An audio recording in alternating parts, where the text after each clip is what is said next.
Well, the University of Mary Washington women's basketball team will tip off their season coming up on Wednesday night here at the Anderson Center. And we are joined by the women's head basketball coach at Mary Washington. That, of course, is Deena Applebury. 15th year that she'll be starting the program. Let's talk about last year real quick. A successful season and the fact that you won over 20 games and you were able to qualify for the NCAA tournament. So, again, this program, which you've had great success with, another successful season last year in your opinion? Yes, definitely. I mean, we had two solid seniors last year that really did a great job of leading us, and Brianne Comden, and a two-time All-American, and Megan Green as a fifth-year senior, and of course a great supporting cast in general. But those two really did a great job of leading us down the stretch and getting us into the CAC championship game and then into the second round of the NCAA tournament. How difficult is it going to be to replace, number one, Brianne's scoring capability and also the leadership that Megan provides? Is that a concern for you entering this new season? Well, I mean, this year we have a lot of youth. We have a lot of young kids in the court. But I think it's going to be by committee. I don't think it's going to be any one person that's going to fill either one of their shoes. I think it's going to be by committee. And on any given night, we have a variety of kids that could lead us in scoring, and we could also have a variety of kids that have been stepping up in the leadership roles. So we're really super excited to see these guys come out this year and just kind of let us put it all together. Like I said, there's going to be a lot of new faces out there, so it's a new group. Might be a little bit of a different style of play even, and we're looking forward to it. One of the names, in my opinion, actually two names that pop in, that the veterans that you have, Taylor Barton and Kendall Parker, might be the ones that you rely on because they've been in the program for a couple of years now. Am I wrong in assuming that they might take a part of that leadership ability? Well, I mean, both of those guys are seniors and they're fourth-year players. They have been doing a great job so far in stepping into those leadership roles, and I think down the stretch it's really going to show and it's really going to pay off for them, not only in their own performances but in the overall team performance as well. You mentioned possibly changing your identity. Now, people think of Mary Washington, they think defense because you're always in the top 10 defensively in the NCAA. Is that what you mean by that, or what were you trying? Can you elaborate on what you were talking about? No, not that. I mean, we're still going to be solid defensively, I hope, I think. I mean, we're young, so we may have a few bumps in the road in terms of getting to that level again, but I think our defense will still be steady and strong.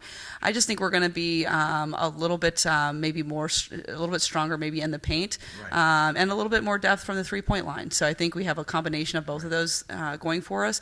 But again, it's really going to be about the youth and just developing that on-court chemistry and getting the kids to understand each other's strengths and weaknesses so that we can maximize all of our strengths while trying to limit the mistakes on the weak side.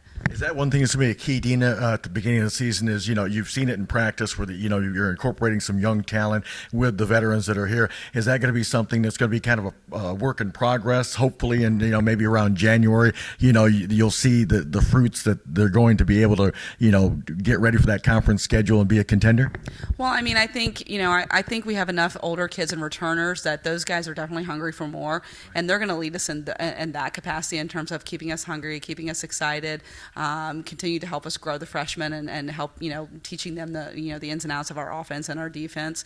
So I think that's going to be a good sign in that sense. But yeah, I mean, I think it's going to take us a little bit of time before we really gel. Usually around winter break, Christmas time, 10, 11, 12 games into the season before we really know like where we're going to be and kind of, what we're going to see from all of our young guys and also how all of our returners are going to develop and kind of what they're going to contribute this year. I guess along those lines, last year you would incorporate a couple of freshmen every, they'd get maybe 6 or 7 minutes, and they would gradually increase as the season progressed.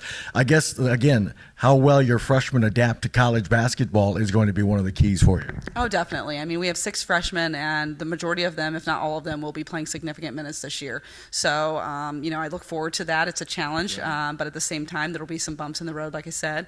But they're ready to play. They're going to be solid. They're going to contribute, and our returners are doing a great job of leading them and guiding them and showing them, how we play basketball and what we're trying to do, and talking to them about pride and instilling hopefully a championship mentality, to that younger group. I've talked to you before in the past about, when you're recruiting, you're looking at successful programs. I mean, you draw from every program, but a lot of times you look for those programs that have had success, whether it be winning their district titles or moving on to, regional play and state play. Is that still kind of one of the blueprints for you as far as looking at recruits, trying to find those girls that have enjoyed success at the high school level? Well, I mean, really, I'm just looking for kids that want to play at the college level and want to be successful young women. Obviously, they need to be able to get into Mary Washington academically, play at a high level of basketball. Typically, we're in the top 25. And then just overall character, are they good? Do they want to be successful young women?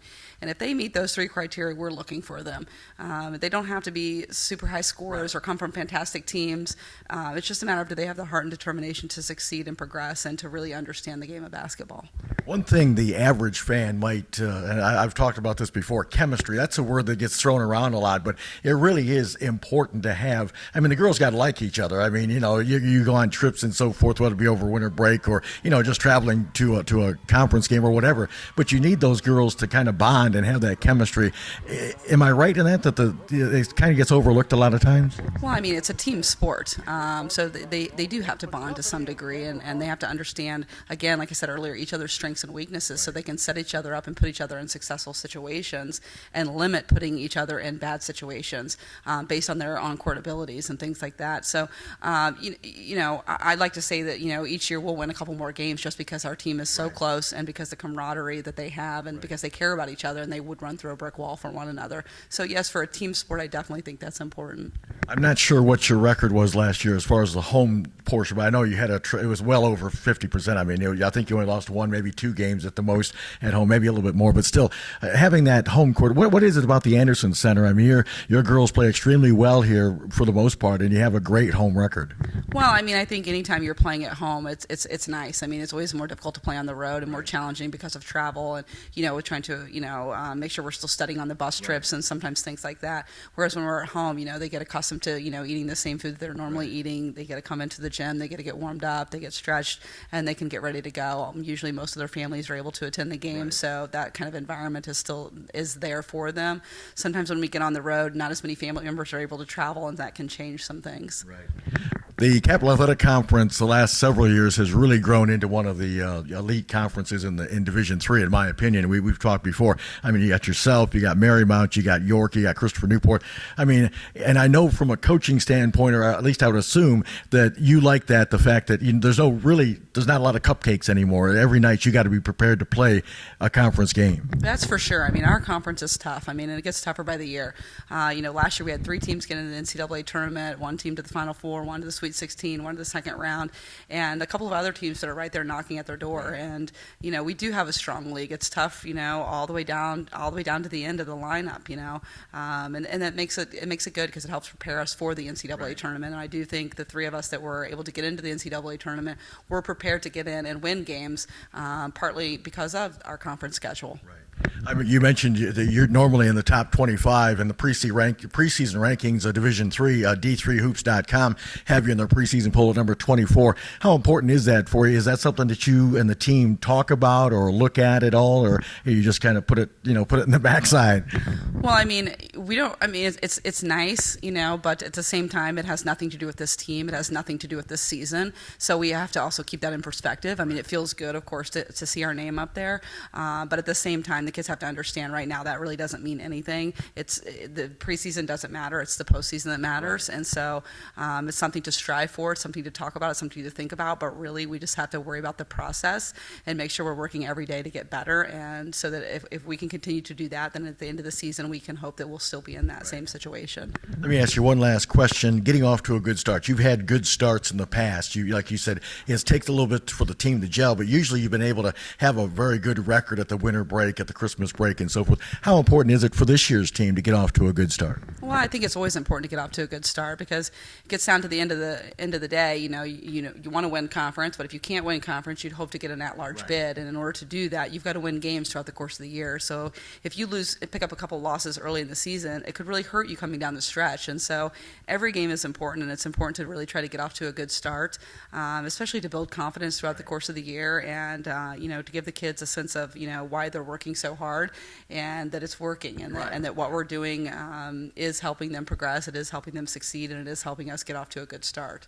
Well, that good start hopefully starts on Wednesday night here at the Anderson Center. Tip-off at 7 o'clock. Deena, as always, thanks for the time and good luck to the upcoming season. Thank you, Mike. I appreciate it. All right, Deena Applebury, the head coach of the University of Mary Washington women's basketball team, starting her 15th season here at UMW.